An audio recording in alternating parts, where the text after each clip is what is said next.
नमस्कार दोस्तों, बिहार बोर्ड की तरफ से एक न्यूज़ निकल कर आया है क्या कि इंटरमीडिएट सेंटर परीक्षा 2021 के जो सेंटर परीक्षा के जो प्रश्न पत्र होंगे वो रोज गया है। इसके बारे में जानकारी हासिल करते हैं। जो बिहार बोर्ड हैं उनके आधार पर कहा गया है कि बिहार बोर्ड इंटरमीडिएट रोज होंगे लीक। ऐसा क्यों बताया गया है ये देखते हैं। जो सेंटर एग्ज़ाम है उसका जो हिंदी अंग्रेजी नेम है वो उत्प्रेषण जांच है और उसके जो प्रश्न पत्र रोज होंगे लीक। ऐसा क्यों? क्योंकि बिहार बोर्ड जो है परीक्षा समिति के सूबे के सभी कॉलेजों के लिए एक ही तरह का प्रश्न पत्र भेजा है। क्योंकि एक ही प्रकार के प्रश्न पत्र अलग अलग स्कूलों में भेजा गया है, इसलिए और अलग अलग समय पर एग्ज़ाम होगा, इसलिए क्वेश्चन पेपर आउट होगा। ठीक है, कोई भी केंद्रीकृत कार्यक्रम जारी नहीं किया गया। स्कूलों को अपनी सुविधा अनुसार 19 अक्टूबर से 7 नवंबर के बीच अलग अलग दिनों में अलग अलग विषयों की परीक्षा लेने की छूट है। तो उसको परीक्षा लेने की छूट दी गई, इसलिए वो अलग अलग दिनों अलग अलग विषयों की परीक्षा लेंगे। ऐसे में क्या होगा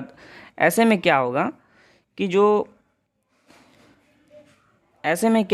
प्रश्न पत्र की जो गोपनीयता वो नहीं रहेगी और छात्रों का सही मूल्यांकन नहीं हो पाएगा। क्वेश्चन आउट होने से क्या होगा कि छात्रों का मूल्यांकन ही नहीं हो पाएगा।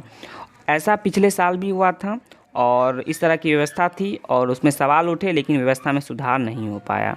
ठीक है, तो इसके बारे में देखते हैं। पाँचवा देखते हैं। देखिए, सूबे में 19 अक्टूबर 7 नवंबर के बीच सुविधा अनुसार सैद्धांतिक और प्रायोगिक विषयों की परीक्षा ली जानी है और स्कूलों ने अपनी सुविधा से कार्यक्रम बना लिया है। बिहार बोर्ड की तरफ से कोई कार्यक्रम नहीं है कि हाँ इस पर अगर आउट होगा तो क्या कार्रवाई किया जाएगा, लेकिन स्कूल ने अपनी सुविधा अनुसार कार्यक्रम बना लिया है। इसके तहत 21 अक्टूबर को किसी स्कूल में जिस विषय की परीक्षा होगी उसी विषय की जो परीक्षा होगी वो अगले दिन उसी विषय की परीक्षा दूसरे दिन दूसरे स्कूल में होगी। ऐसे में पहले दिन का जो प्रश्न पत्र होगा उन छात्रों के लिए आउट हो जाएगा जिनके यहाँ उस विषय की परीक्षा बाद में होगी। इसको और अच्छी तरीके से समझते हैं। देखिए, एक कॉलेज है एसएस कॉलेज के बारे में बताया गया है कि जो एसएस बालिका कॉलेज जो है उच्च विद्यालय नाथनगर में जो फिजिक्स का जो एग्ज़ाम होगा 20 अक्टूबर को वही 21 अक्टूबर को दूसरे कॉलेज में होगा, वही 28 अक्टूबर को तीसरे कॉलेज में होगा। तो क्या होगा कि पहले कॉलेज वाले जो पहले जो स्कूल है वहाँ के स्टूडेंट को तो लाभ नहीं मिल पाएगा, लेकिन दूसरे और तीसरे के जो स्कूल हैं वहाँ के छात्रों को लाभ मिल जाएगा क्वेश्चन लीक होने से। तो इस बारे में जानकारी बताई गई है।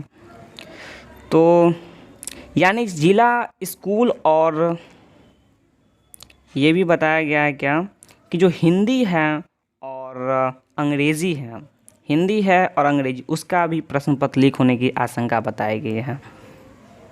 देखिए, और डीईओ ने कहा है कि क्वेश्चन लीक ना हो, इस पर उन्होंने कार्यक्रम मतलब कि निर्देश दिया है। और भी जानकारी है कि छात्रों का सही मूल्यांकन नहीं हो पाएगा। ठीक है, इससे क्या होगा, छात्रों का सही मूल्यांकन नहीं हो पाएगा। ठीक है, जबकि यह परीक्षा इसलिए ली जाती है कि बोर्ड को परीक्षा में बैठने लायक योग्य छात्रों का ही चयन किया जा सके। इस परीक्षा में पास होने वाले छात्र ही भी बिहार बोर्ड की इस परीक्षा में जो फाइनल परीक्षा में शामिल होंगे सेंटर एग्ज़ाम देने के बाद।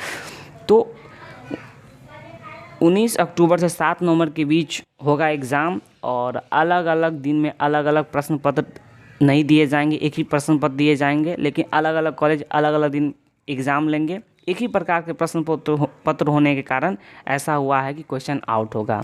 यही बिहार बोर्ड के द्वारा आशंका जताई गई है कि क्वेश्चन लीक हो सकता है, ऐसा बताया गया। ठीक है दोस्तों, धन्यवाद।